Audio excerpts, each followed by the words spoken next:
So I came to Francis own Salisbury because of his pictures of Wesley. And what happened was that our seminary used it, our theological school used it as for the kind of a stamp to commemorate 300 years of the birthday of Mr. Wesley.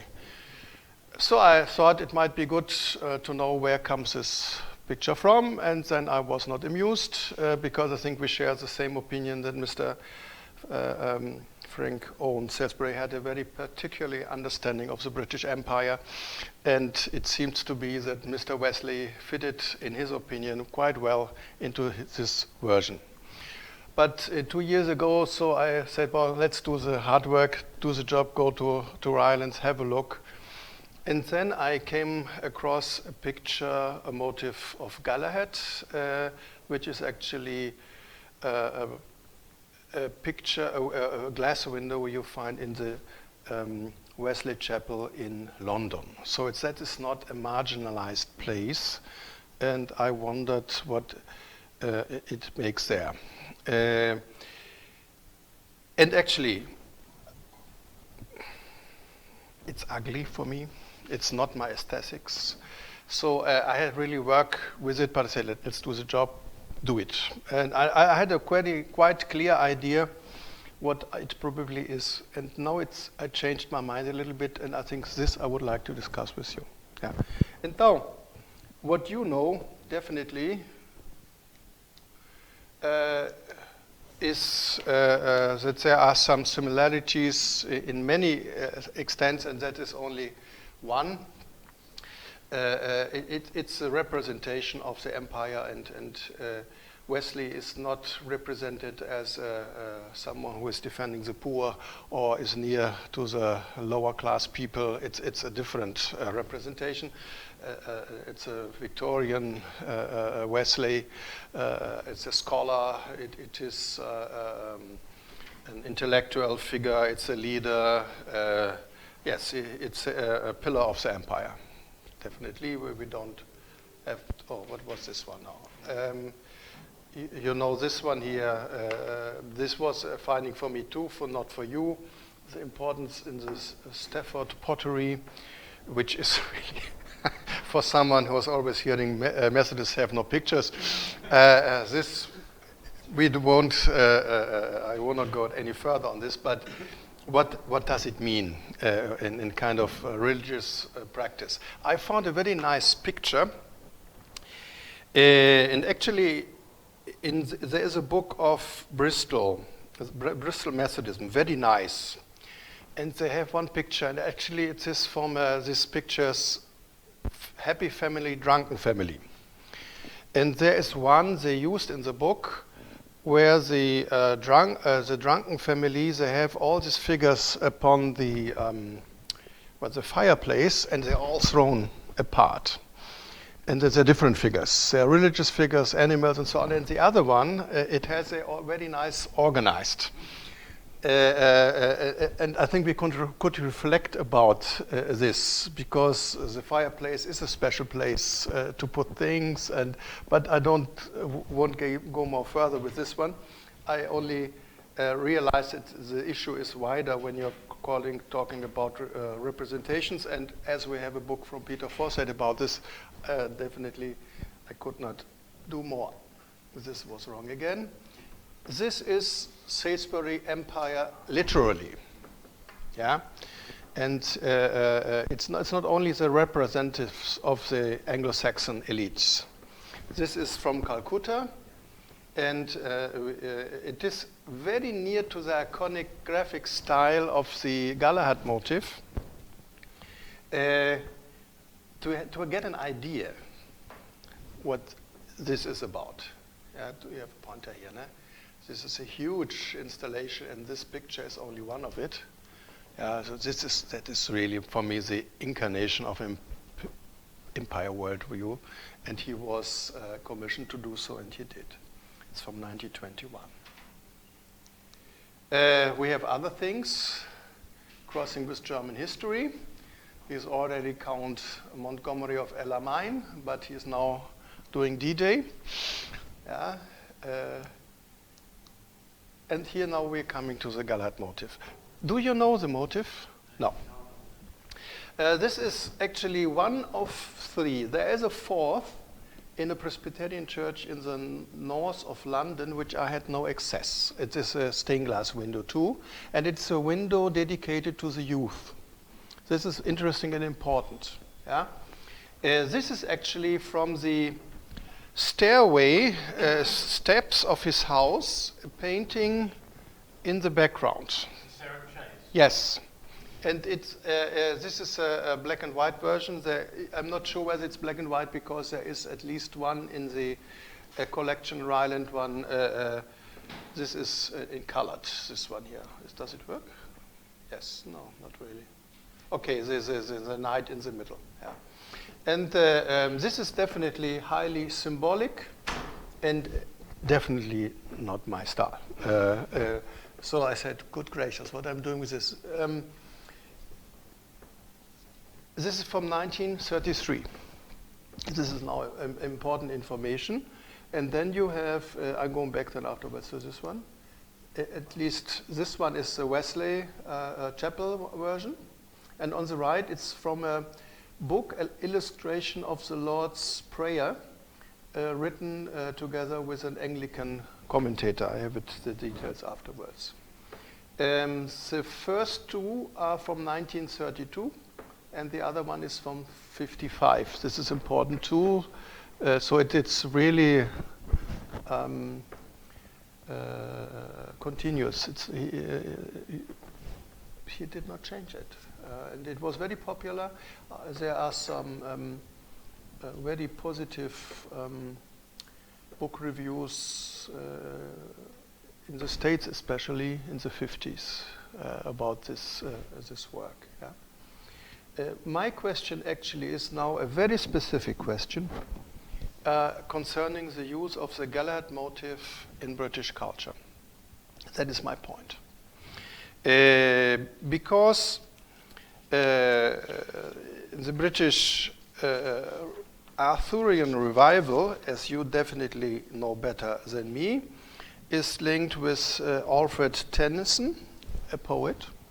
Yeah, his first poet is actually from around Arthur. It's from 1832. Yeah? The first and one of the not many poems about Galahad is from 1842. And famous is the poem called "The Lady of Shalott" and so on. This actually. You know this, I had to work on this, the idols of the king, etc., etc. This started a kind of cultural considering. It became very famous in English poetry and paintings. And a revival as a motive in British arts. You know there are German versions too, old ones. Parzival, for example, is from the 13th century, 12th century. So it's not actually British only, but it's definitely very important at the midst and then up to the end and up to we have now new revivals. I understand that Tolkien and C.S. Lewis are versions of it, so it's ongoing. And today, it's very interesting how this the question of the construction of identities by old narratives come again and again. And there is an academic newspaper about this, a journal in the States. You have catalogs and catalogs about the production of the Arthurian narrative. It's impressive for me how much this aggregates research and people, and there's a lot of material produced. The medieval and Victorian traditions were characterized by a series of literary revolutions, beginning with the creation of a paradigmic text, which served the ideological needs of elite social groups. After the creation of such texts, there followed lengthy periods of stable literary production which essentially reproduced and expanded the ideological franchise of the paradigm. Yet at certain points, due to major social and economic transitions, the Arthurian paradigm no longer functioned effectively in its paradigmic mold and underwent a period of crisis, only to emerge in a new paradigmic formation. I found this very interesting, this quotation, that it's really a reboot in different times. Initially, Galahad was not one of the major motifs within the Arthurian legends, but one can find some study upon it, but it's not very much, it's marginal. The knight Galahad became interesting for religion first for the Catholics, because for the Catholics, the relation between the Saint Graal and Galahad is actually a model for Eucharisty. And when they became accepted in legal terms after 1850, I guess, they used this narrative to present them as a British. And so there is the first one who did it were the Catholics, and they did it especially with Galahad. Galahad was, that is my impression, in those years kind of linked to the narrative, but it was more free. Yeah? So it seems to be at disposition. That is my impression about this. And it's definitely first the Catholic movement, and it's very much linked to the Oxford movement and its ecstatics. So that is so far so good. This movement influenced artists like Edward Cole Burne-Jones, who signed as a member of the General Order of Sir Galahad. So there's a whole construction around it. Already in the 1850s, he considered to create a brotherhood of Sir Galahad, an idea which became reality, although under slightly different terms, in the project of the Wesley Guild in British Methodism. So the Wesley Guild is actually a copy of the youth movement of the Epworth League of the States. And so they created a movement. I think this guild was founded in 1896, actually copying the idea of the youth organization within the church developed by the Methodist Episcopal Church in the States, the so-called Epworth League. British Methodism started its own version. The Methodist pastor E.B. Fitzgerald created the model, which was accepted at the conference at Leeds, and he became its first president. The motto of the Wesley Guild was "One heart, one way." With other words, it focused on unity and purpose of the British Methodist youth, following 4 goals called the 4C, each of them related to a role model, 2 men and 2 women. Comradeship, that is John Wesley. Consecration, that is Sir Galahad. Culture, that is Esther. And Christian service, that is Dorcas. And this is actually, now we are coming to Mr. Frank Owen Salisbury. In the wider British culture, the Galahad motif played a more important role among the personalities of the Arthurian legend only around the First World War. For this, the element of the search for sanctification was blended with more heroic attributes, what made him a role model for British soldiers, especially officers, not the common. And finally, a popular decoration and visual signification of British war memorials and glass windows. So you find a lot of memorial windows for persons in churches, and that is not only Anglican or Catholic, with a picture of Galahad and the person. So that is very clear. You have other war memorials. Considering that the Arthurian legend in general terms was not fit to serve for the purpose to combat barbarians, because actually it's a tragedy because King Arthur is not overliving his resistance. So Galahad, as the one of the 2 who found the Holy Grail, is actually a model of persistence within this model. No? The historical moment when the Tennysonian paradigm ceased to dominate the Arthurian story. The matter of Britain was largely abandoned in these years. A tale of Britons being overwhelmed by Saxon hordes was hardly the basis for moral boosting literature. That's quotation definitely. Yet while the war was a quiet time for Arthur, these were the great years for the maiden knight, Sir Galahad. And the maiden knight is now important to hear for the Methodist youth too. Evident in poetry, art, and particularly journalism, Galahad, along with St. George, that's for sure, embodied the chivalric ethos, which defines so much of Britain's wartime propaganda. The cultural significance of the knight in these years was a result of the Victorian cult of Galahad, which had developed throughout the 19th century as an ancillary to the large Arthurian paradigm, and was sustained until the war's end by a succession of sermonizing bishops, moralizing artists, and public schoolmasters. Who is saying this is a Gazette. Yet at the end of the conflict, Galahad was almost wholly discarded, becoming a rare figure in post-war Arthurian. And this is the exception. So we have him as a marginal figure, the motif. Then we have the Catholic interest in him. Then we have the Wesley Guild interest in him. And then we have the question of the war memorials. And these pictures are all after 32. So the question is, what do we have here? Do we have here Mr. Frank Owen Salisbury doing, continuing his imperial narrative or not? That was my question, actually. And my first study was very clear. It is. No doubt it is.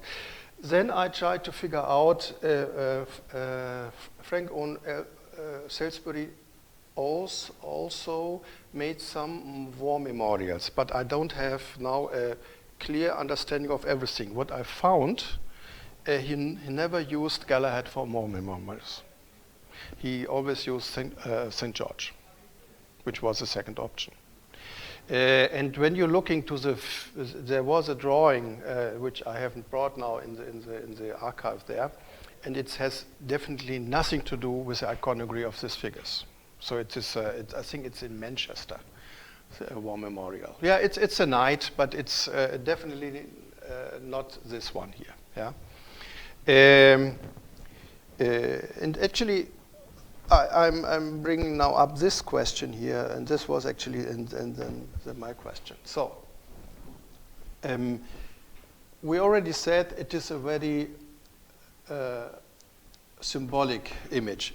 What is the image nearest to what I would call imperial logic is this one. But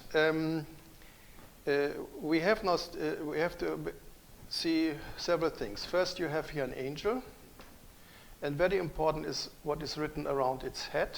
It comes again afterwards. I show it to you. Then the next thing is what I would already call your attention.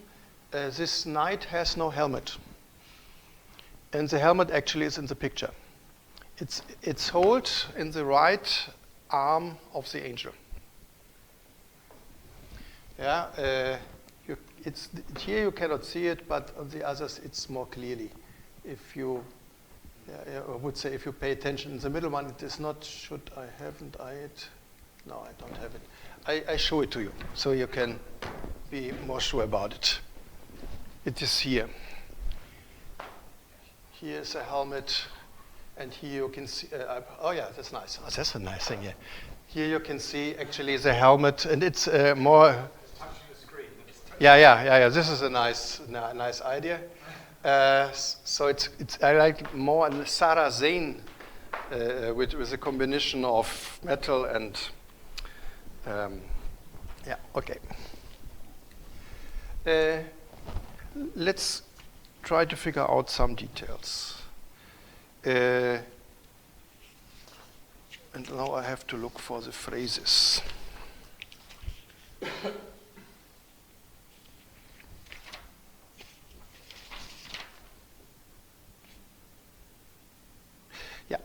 the phrase here around the angels, and I should make this better. The phrase which is here around the angel's head, on the other one too, and here's actually around the sword, and here around the angel's head, is a very particular, very strange phrase. It is the immediate availability of the divine resources. And he gives in a book, he gives an explanation for it, that someone called him while he was painting this. I think it is a version he painted for his house, and he said this phrase. And he understood this would represent very much what I would call Methodist theology, and because I have to give the reason why I would say so. And so it's actually included in every picture. When you have a look to this question, what are we talking about? There are some pre-versions of this image, of the last one, which is the Lord's Prayer, but it's the same iconography. And if you look to the question of agency, and that is a classical Methodist theological term, the kind of the synergy, synergistic or not. Yeah? You see, in this here, you have a stronger agency by the person, the left one. Yeah? On the right one, it's nearly an agency, the middle one of the angel, and actually it's like the Orthodox resurrection images, where Jesus holds the hand of Eve and Adam, taking humanity with him to life. And here you have more kind of a remembrance of the French Revolution on the right one, which is actually totally human agency. And what he made, we know this already, is, where is it? So on the right one. And the interesting point in this iconography is that you have an active person, yeah, which a Lutheran Nova would never do it, but this active person is linked to other activities. So actually the helmet in the hand of the angel is a quotation of Ephesians 6, the helmet of salvation. Who holds the helmet of salvation? The divine messenger, not the human being. Yeah, you are not fountain of your salvation. Yeah, you are active in a project, but you are not the foundation of the project. So my impression is, if you go into these details, actually it is quite complex. So what is the immediate availability of the divine resources? Yeah, it's something which you have to use. It's not something which is self-evident and self-moving and self-operating. Yeah, it is there, and it's not you, but you have to use it. But it's not you doing it, but if you're doing it with the help, or actually with the thing which is available. So for me, this is a quite interesting, complex iconography of a Methodist central theological issue. Yeah. Okay. We go now to the details of the Wesley Chapel motif, which actually was a work which was what is it? People asked to do it. Commissioned. Thank you very much. Commissioned for the founder of the Wesley Guild. And the interesting thing is that it is not Wesley which he put there. We don't know the history of this, definitely.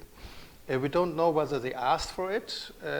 As far as I understood, the image, the first one from the staircase, it is older, but it's the same time, so the motif was already there.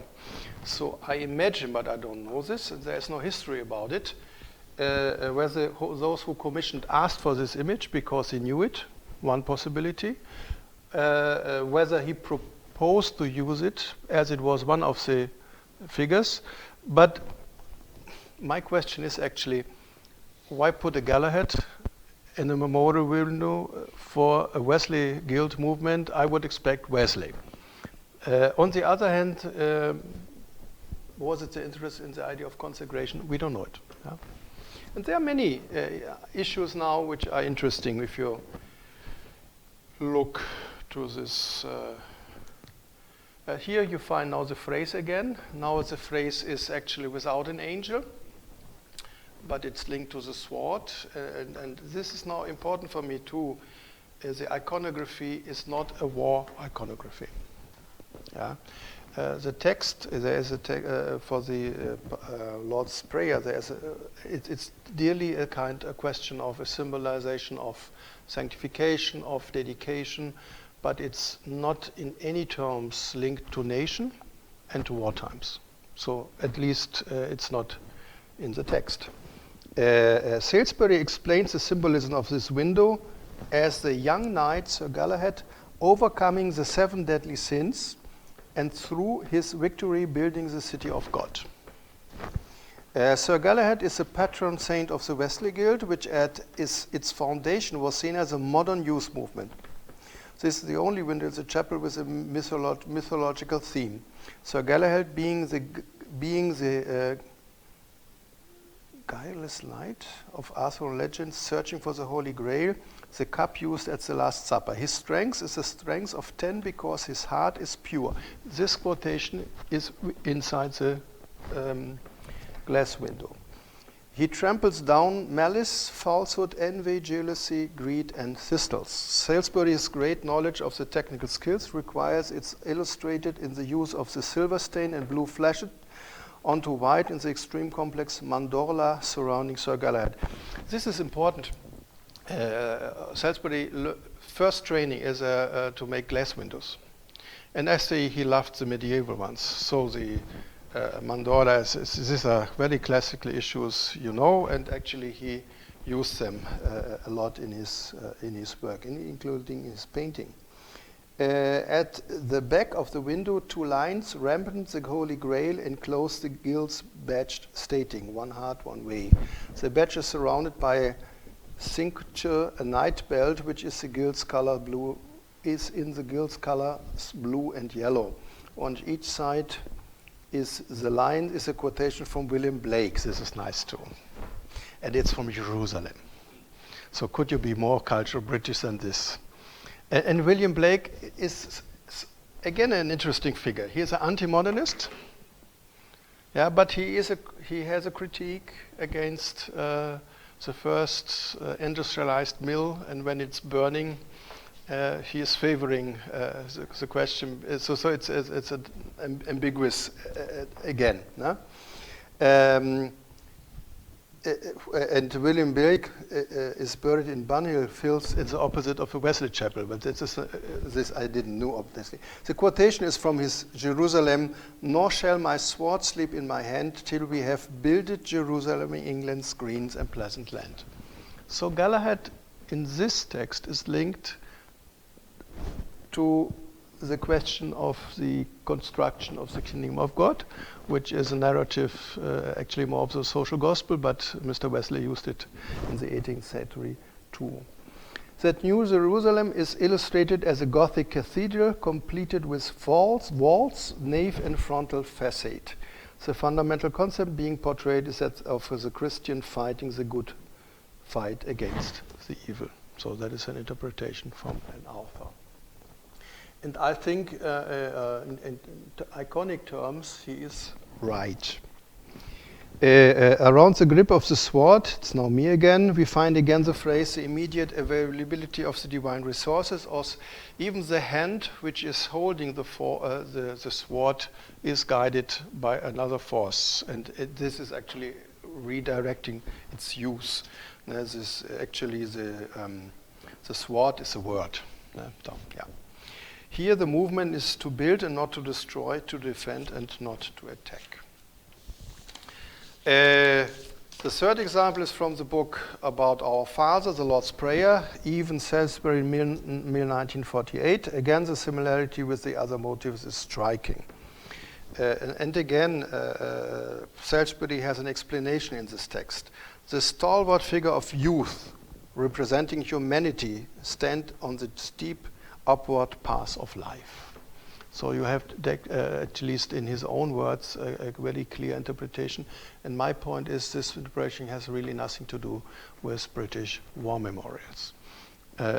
He has a very particular use of the Galahad motif.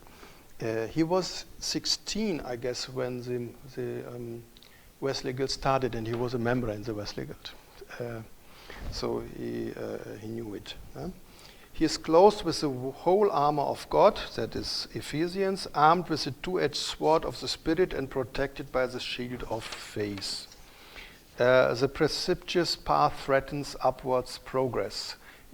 The shadows we see, the skeleton of death and the lurking white lion symbolical of the beast of evil, those overpowered by courage slink fearfully away. The believing soul responds unfalteringly. Yea, though I walk through the valley of shadow of death, I will fear no evil, for thou art with me. The angel veiled in the mystic colors which betoken the eternal presence supports him and heralds the way. The symbolism of cooperation between striving humanity. I found it very interesting that finally is the word cooperation in it. Because I saw it, but I never read it. Between striving humanity and the vast forces of God, man must not depend upon humanity from evil, but upon his God-assisted strength for the deliverance. So this was an interesting interpretation of it. Salisbury introduces here Ephesians 6 as a hermeneutic reference. Important is also his explicit reference to a key doctrine of Methodism, the synergy between divine grace and empowerment and human response as fidelity to its divine call. So that would be my point here. So I conclude that this is not a typical representation of British Empire, but it's a very particular religious language used in these figures with a constants.